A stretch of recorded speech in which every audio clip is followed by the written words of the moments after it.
So I'm starting the high resolution camera now. So I will start the timer.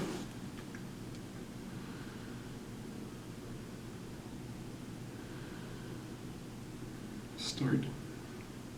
Good. Starting this recording. Where is record? Ding. Record to the cloud. Okay. So, how many people? 37. Not bad. Hello. Hi.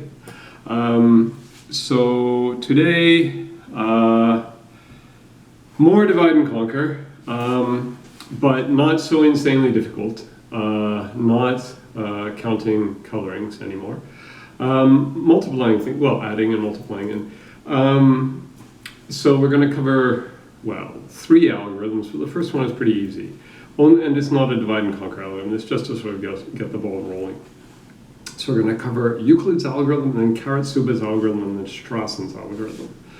And yeah, you'll see why I chose these 3, I hope. So Euclid's algorithm it's a nice starting point. Actually, a couple of years ago, I started the course with Euclid's algorithm because it's one of the earliest algorithms.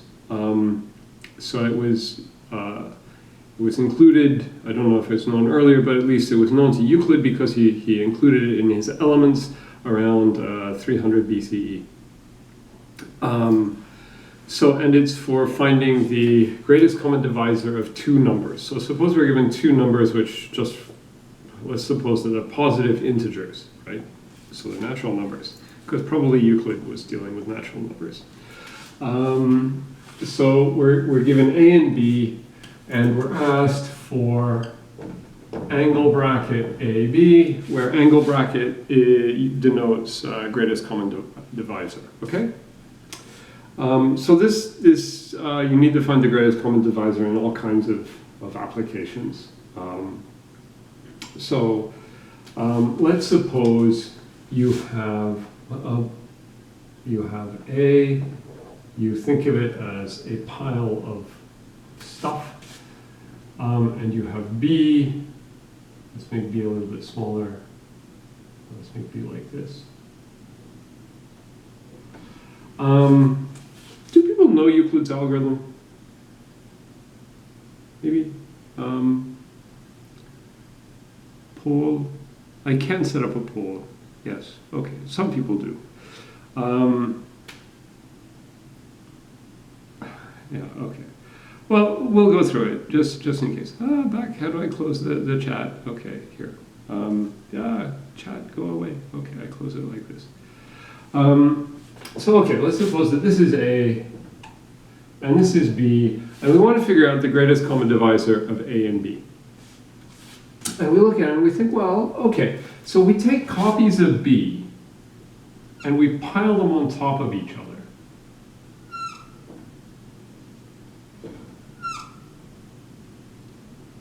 Right? These don't look the same, but let's pretend they are. So if we think each of these is an integer number of, so this is some number times greatest common divisor of A and B. Why? Because the greatest common divisor of A and B is the divisor of B. So this copy of B is some, so I don't know, what are we going to call this? Let's say that this is C. No, let's not say that this is C. What are we going to, let's leave it as a question mark. Can people read this? Okay. Not well. Okay, maybe I should make it bigger. Okay, so it's question mark times greatest common divisor of A and B. Okay, and then we get same thing. The next copy of B is, okay, let's say that this is X. I want to say, yeah, X times. I'm not going to write times as a cross because I wanted X. Okay. X times AB. and this is x times AB. Now we think, well, okay, A is some y times AB, greatest common divisor of AB, right? So each of these is some integer number of multiple, integer multiple of the greatest common divisor of A and B. And this is an integer multiple of the greatest common divisor of A and B. So this gap here,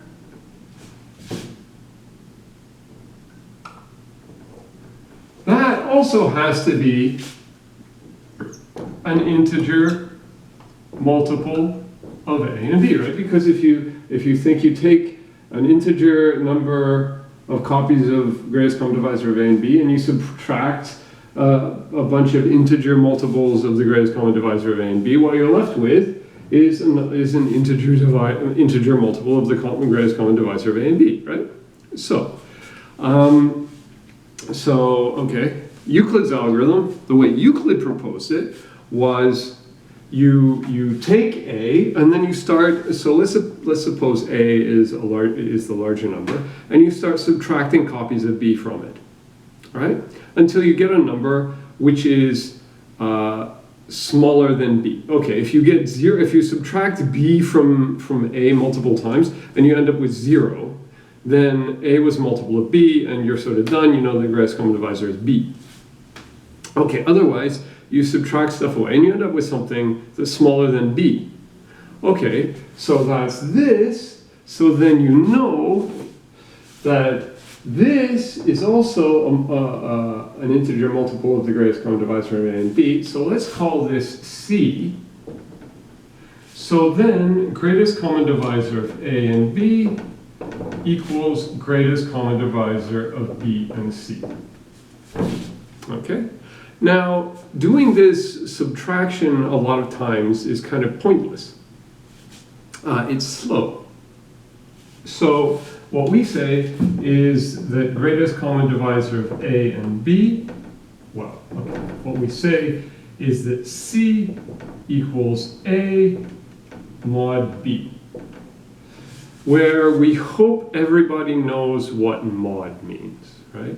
The second time I was at TA, I was at Toronto, and the professor had told me I was supposed to teach the students why primality is in NP, which now we know it's in P, but even showing that it's in NP requires some fairly sneaky group theory. And I went in and wrote this, and they said, what's that? And I said, oh, GCD. And they said, what's GCD? And I said, have you done modular arithmetic? And they said, no. And I thought, oh, this is going to be a fun tutorial.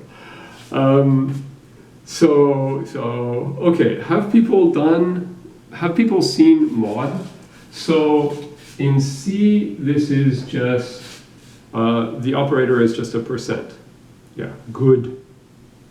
Good. So this is, remember you have mod and div. And mod is div is the number of times B goes into A, and mod is the remainder. Okay, so fortunately I will never actually show you the proof that, okay, so we'll go through the example. This in the notes, it's incorrect, but I just fixed it, I'll post it later. So this, let's assume this is one step. We're not going to do repeated subtractions anymore. We're just going to do a mod. So I'll move this chair out of the way. So for example, what is GCD of 168 and 78? Well, 168 mod 78, well, the largest multiple of 78 that's less than or equal to 168 is 156. So 168 minus 156 equals 12. Okay, so this is 12. Okay, so then we say, okay, well, what's the greatest common divisor of 78 and 12? And the 12 times 5 is 60, 12 times 6 is 72. So this is 78 mod 12 equals 6. And the greatest common divisor of 12 and 6 is, well, what's 12 mod 6? It's 0. So this, we say, okay, greatest common divisor is 6. Because, like I said, if you subtract copies of B away from A and you get to 0, then you know that B actually divided A. Okay? 15 minutes, 10 minutes already. I hope this is recording. Yes, it says it's recording. Okay, so now people sort of remember what mod is. So, how long does this take? Right. So let's think about it. So this was published about 300 years BCE. And so like 2,300 and something years ago. So, you know, I mean, people studied, is it correct? Yes, obviously it proves it's correct. The proof of correctness is thousands of years old. Presumably Euclid actually proved it correct. But then, you know, you think, how long does it take? Well, if you do this subtraction thing, it's going to be really slow. Because if I give you, like, what's the greatest common divisor of 1,007 and 5, you're going to subtract 5 away from 1,000. This is actually going to take, now I'm going to use a weird symbol. This can take omega A time if you do this repeated subtraction, where you've seen big O. I don't know if you've seen big omega, but big O, some people think of big O as meaning worst case and big omega as meaning best case. Never say that. You can use either of them for either worst case or best case. We'll get into this in another class. What this actually means is sort of, what big O means is sort of roughly at most about. Okay, it actually stands for on the order of, but it means at most about. Big omega means at least about. So actually, at least for sufficiently large values, at least a constant factor times this plus some constant. Okay, so we'll see the actual technical definition. But so think of this as at least about A. Right. So if I give you 1,007 and 5, it's going to take you, and 5 stays a constant. 5 is a constant. It's going to take you about 1/5 of A over 5 steps to figure out that the answer is 2. Not 2. The answer is 1. The difference of the mod is 2, but the GCD is 1. I have a paper due this evening, so I was up late for the past several nights. Actually, I was inspired to write the paper because we were talking about Euler tours, and it's something that I've been meaning for years to write about Euler tours.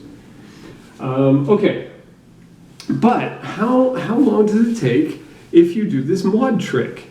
Well, let's just count the number of steps. Let's pretend that we don't care how long mod is going to take us. How many steps are we going to do to find the GCD? So this actually wasn't analyzed until 1844. So you know the algorithm has been was around for 2,000 years, over 2,000 years, before anyone actually asked how long does this take. So that was sort of the beginning, according to Wikipedia, the beginning of complexity theory. So the beginning of people asking, is this hard or is this easy? So it's pretty easy. So this says if you do the repeated multiplication, if you do the repeated subtraction, it can take you linear time. Are people saying things still in the chat? Oh, would it be correct to say that if the subtraction is 0, then AB equals B, else C equals A mod B? Yes, yes. Okay, okay, we covered this. Yes, it's logarithmic time. Why? Well, now I have to remember, where is my eraser going? Here. Okay, so let's suppose that B is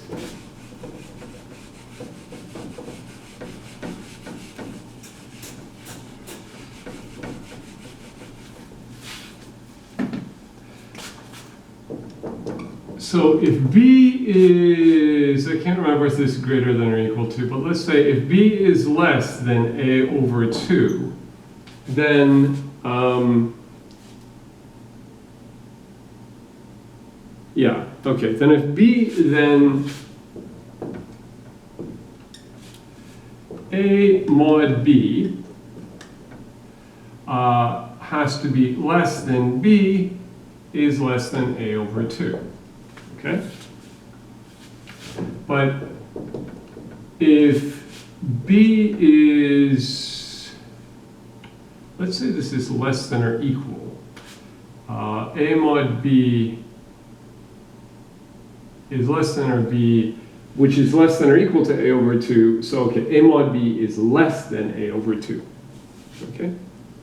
Right, so if B is strictly greater than A over 2, then A mod B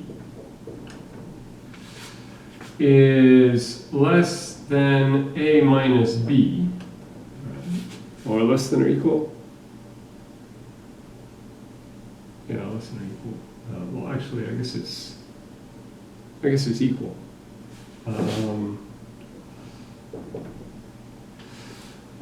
Which is less than A over 2.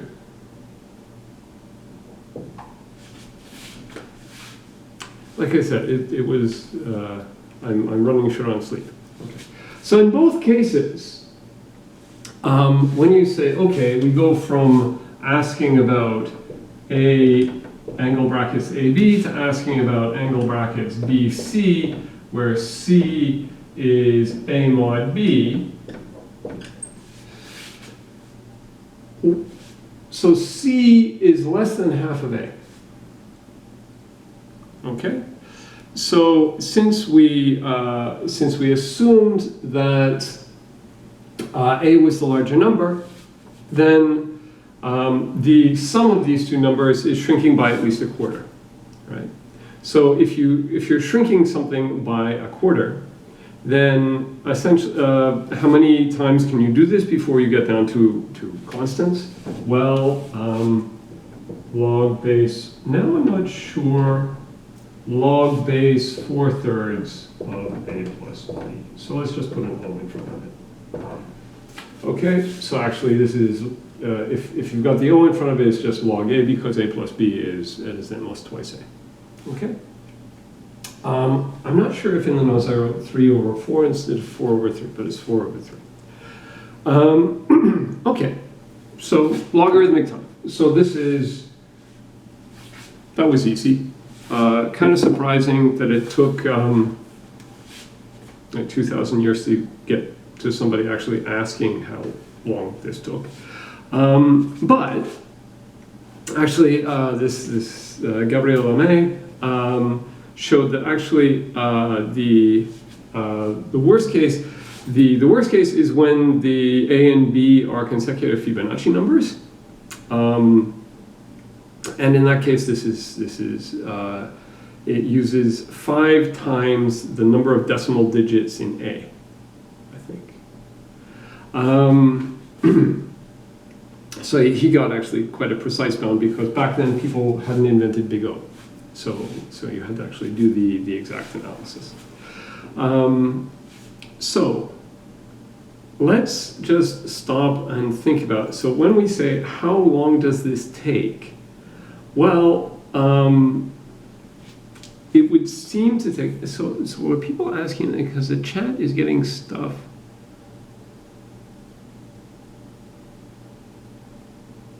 Oh, ras. Okay, so I should leave this.